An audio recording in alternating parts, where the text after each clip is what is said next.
friends. It is almost September and I have not finished my summer TBR yet, which means I have 6 books to try to read in the next week. For me, September 1st signals full-on spooky season and fall vibes, and so by the end of August I need to have all of these read, because once September 1st hits, I move into like dark academia, gothic romance, and then just like general spooky reads, and all of these have summer vibes to me, and so we're gonna try to get through them in less than 7 days. First up has been Fruit Fly. So I started this morning, and I've essentially just been reading it all day long because I cannot put it down. I'm almost done. I think I have like 100 pages left, and I'm smelling a 5-star for sure. I will finish this tonight for sure, and then give you guys an actual review tomorrow. But yeah, it's fantastic. And then once that is done, I am gonna move on to You Made a Fool of Death with Your Beauty. I'm gonna try to read them in this order specifically because it gives me quite a bit of variety. Like, it's romance, thriller, romance, horror, and then lit fic. So I'm pretty excited about this stack. I also love that it's like a rainbow, a little mini rainbow. So we got a lot of reading to do this week. Let's get back to it.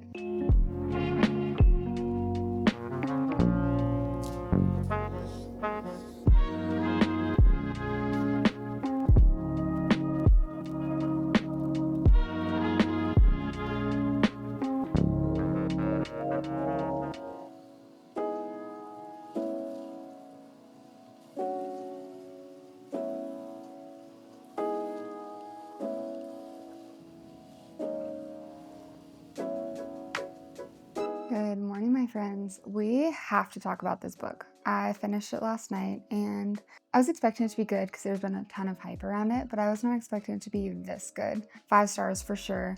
Even though it's like really dark and pretty sad in a lot of ways, it was really beautifully written. It's definitely satirical. Even though it's dark, there's some humor to it. And I fell in love with both of the main characters, Leo and Mal. They're both just like very complex creatures that have a lot of flaws but are still so lovable in a lot of ways and relatable. And as the story goes on, you just keep getting like more and more tangled in both of their webs and both of their backstories and both of their, I guess, like personalities and their intentions. Like, I think they both have good intentions and they're just flawed humans. What I will say is, if you have been close to someone that has struggled with addiction, or especially if you've lost someone through the struggle of addiction, this is a triggering read. The chapters oscillate between Mal and Leo, and during Leo's chapters, you get a real like driver's seat POV of addiction and what their daily life can look like, what like their decision making, their desperation, and that can be really hard. So just know that going into it. But overall, this was such a complicated story of just like the human nature. It was a fantastic book. And the way that it ended was perfect. Like, I don't think he could have ended it any better. I already cannot wait to see what he writes in the future. By far one of the best books I've read this year. So you could say we're off to a strong start. This morning, I did restart You Made a Fool of Death with Your Beauty. I started this over the winter, and I absolutely loved it. I only read the first chapter, but even in the first chapter, you get a strong sense of like summer vibes. It's like sweltering in the city. And so I decided then to hold off and wait until the summer. And so I am restarting it now, and I'm really excited about it.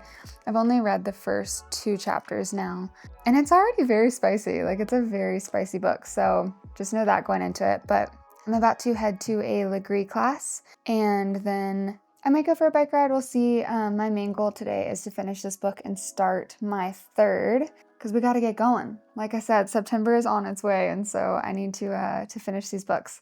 So I'm excited for a day of reading.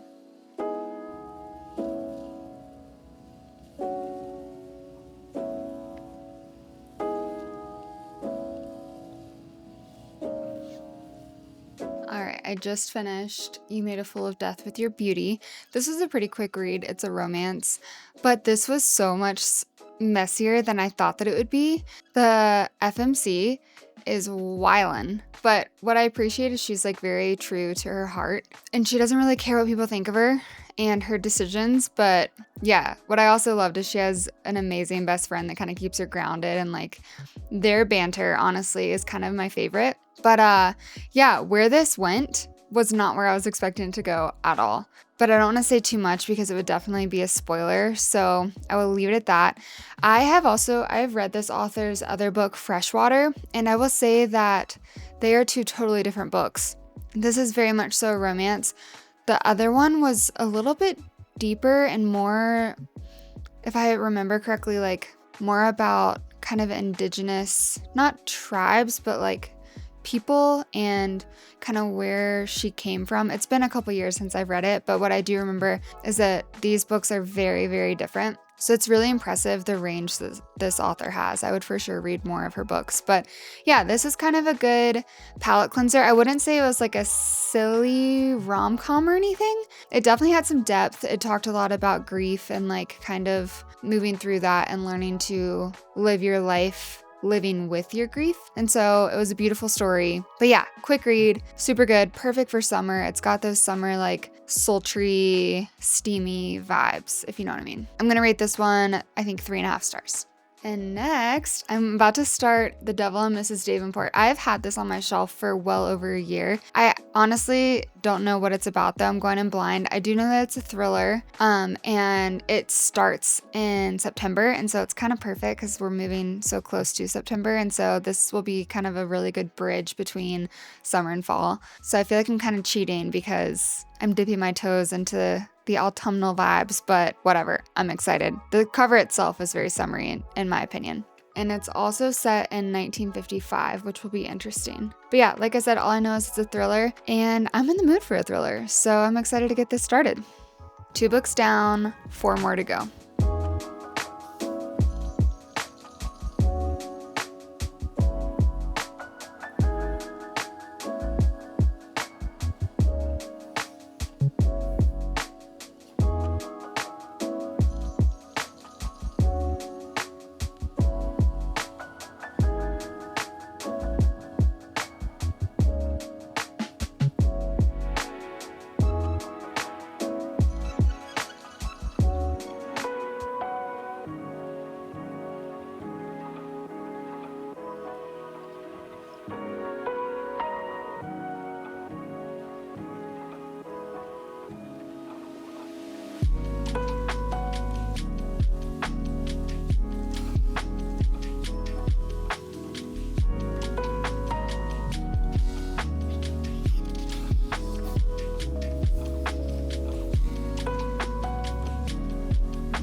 Good morning, my friends. I just took the dog for a walk, and I wanted to tell you guys about The Devil and Mrs. Davenport. So I finished this last night. It was not at all what I was expecting. I was expecting like kind of more of a classic thriller, like where you feel this anticipation and you're like on the edge of your seat wondering what's going on. This was almost more of like a psychological thriller. Like I mentioned, it's set in the 1950s, and so the whole like housewife thing and women not having rights was very prevalent in this book. Like she was trying to leave her abusive husband, and she couldn't even have like her own bank account, that kind of stuff. So it was like very, very in your face. And that was kind of like the thrillery premise of this, like basically a trapped woman in a marriage that she didn't want to be in anymore. She also, there was like a supernatural element to this book too. Like she found herself having these powers and like these supernatural powers, and she was trying to tie them to God and like her life's purpose, but her husband, who's like super religious, was like, no, you're basically a witch. And anyway, it was just like not at all what I expected, but still super good. I had a hard time putting it down. The storyline kept evolving and like getting a little bit more layered. I ended up really enjoying it. I'm gonna give it 4 stars. And I also feel like it is the perfect bridge between summer and fall because it's set at least in the beginning in like September, and then it goes into October and it talks about Halloween and all of that. But it's also kind of still summery, and there's a little play at like the supernatural. And so I just feel like it's the perfect bridge between summer and fall. So I highly recommend grabbing it soon. And then immediately after, I did start Not Safe for Work. I read a little bit this morning, but we had kind of a slower morning. And like I said, I just took the dog for a walk. So I'm gonna go shower and get cozy and settle in to read for the rest of the day. I'm hoping, well, I will for sure finish this, and then I'm hoping to start my 5th book later today. All I know about this author is I read her story Stormbreaker, which is actually like YA fantasy, and I did actually really like it. Super unique premise in my opinion. I believe the 2nd book to that actually comes out here soon, but this is just like a rom-com, I believe. And so it'll be fun to see kind of her range for her writing. So we'll see how this goes.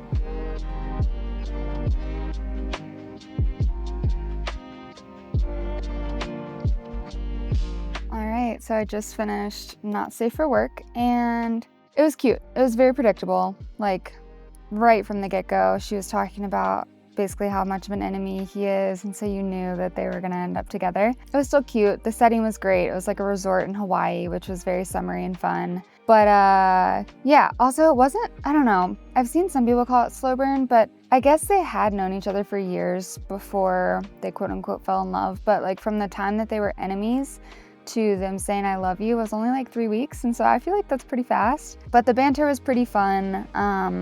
I loved that it was a woman in STEM, especially a woman of color in STEM. She took no shit, which was really awesome. And he had like a vulnerable creative side, which was also really nice. So I did really like the characters. Yeah, I just felt like it was a little bit predictable. Great palate cleanser, fun enough for summer for sure. I'm gonna rate it 3.5 stars. And that is officially 4 books down, 2 to go. I will say, when I was reading that, I like had a fall like aesthetic video playing, and I was drinking some like Rubio's tea, and all of a sudden it felt like Augtober. I've been having a really hard time starting to get into the fall mindset because it's been like over 100 degrees here in Salt Lake for a while. And recently we've been getting these summer thunderstorms, and so it's cooled things down a little bit. Granted, it's still in the 90s, but at least it's not 100. And yeah, it actually, something clicked for me today, and it feels like I'm actually transitioning into fall. Like we are actually transitioning into fall, and that just makes me really excited. And I feel like that is perfect going into Headlights because this is a horror book. I've only heard incredible things about this book. It was like very much so raved about maybe like a month or so ago. It just released this summer, so it's definitely a newer release. But yeah, something about horror also starts to make me feel fall spooky vibes. And another thing that I've noticed, like right now, it's like middle of the day, and normally I can't sit on the porch this early because usually the sun is like directly hitting me. First off, there are clouds, but also I feel like the days are definitely getting shorter, which I love. I struggle with all the sunlight in the summer, to be honest. In Salt Lake, it's like sunny every day, and I have a hard time with that. So I don't know, just everything, it's finally starting to feel like I can start celebrating Augtober, even though we're only a few days away from September, but I'll take what I can get. So anyway, the vibes are right, and I'm going to start Headlights now.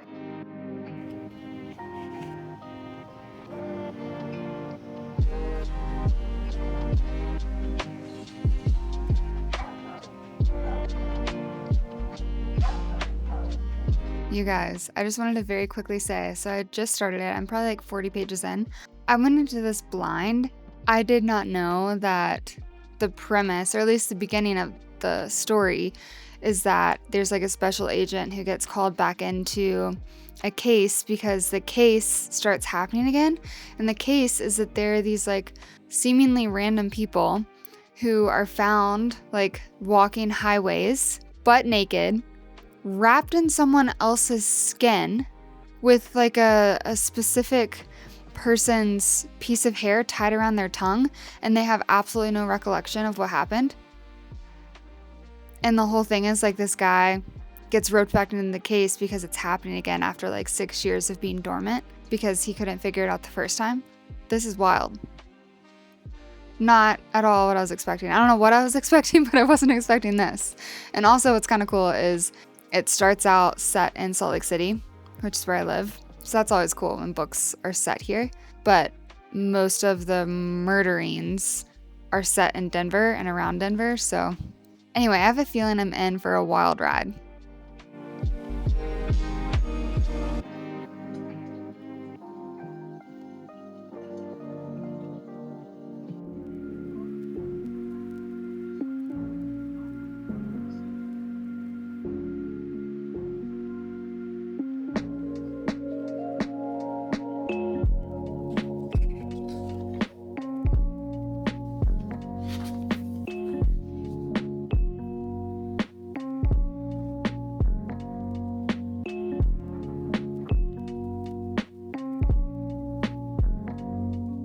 I just finished Headlights. I basically read this all day long.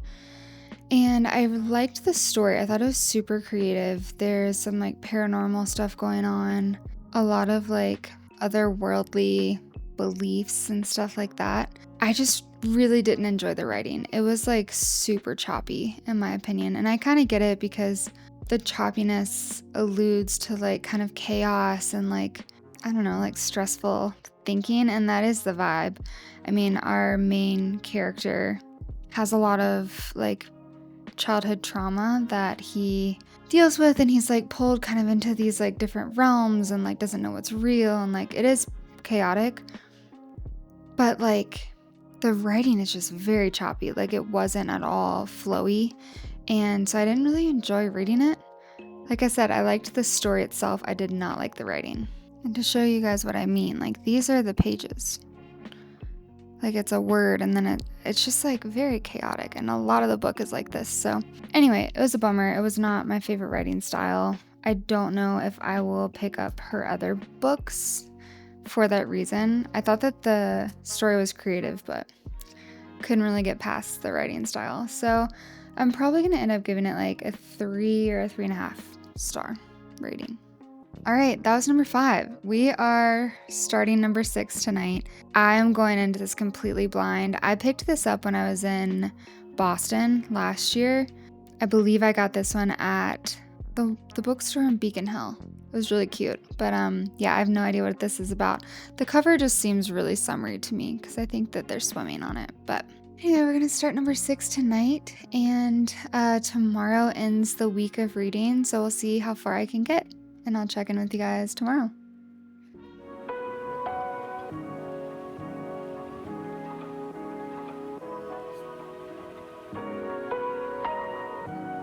Alrighty, my friends, kind of sad news. I am going to DNF, wanting, because not that it's a bad book, it's just the premise is essentially like this girl kind of quote unquote has it all, like a great apartment, like these degrees, a great boyfriend, like a bunch of money, friends, family, like everything that she could want. But then I guess she reconnects with like her old best friend from like school, and she seemingly is like super jealous of her old best friend, like basically grass is always greener vibes. And I'm just not in the mood for that kind of context or like main character. I'm just not feeling caring about that kind of thing. So I'm not going to like give the book away or anything. I'll keep it. Maybe one day I will want to read it. But yeah, now is definitely not the time. So that's it. I guess I read 5 books in 5 days, which I'm pretty happy with. I got most of the books that I wanted to read from my TBR done. And I feel like I read a lot of great books this whole summer, and so I am happy to like officially move on to Augtober / early fall vibes. This is it for the summer videos until next year, and that makes me very happy. I am a Burr month girl to the core, and so September 1st rolls around and things are good. Vibes are high knowing that it is coming. So thank you guys so much for watching this end of summer TBR vlog. We did it. I will say my favorite book of the challenge was definitely by far Fruit Fly. If I have one book to recommend to you guys, it is that one. Again, check trigger warnings, but fantastic book. And I also just found out that I believe it's under contract with A24 for either a movie or a show adaptation, which is gonna be amazing. I love A24. So anyway, like I said, thank you guys so much for watching, and I will see you next week as we move into fall videos for the foreseeable future.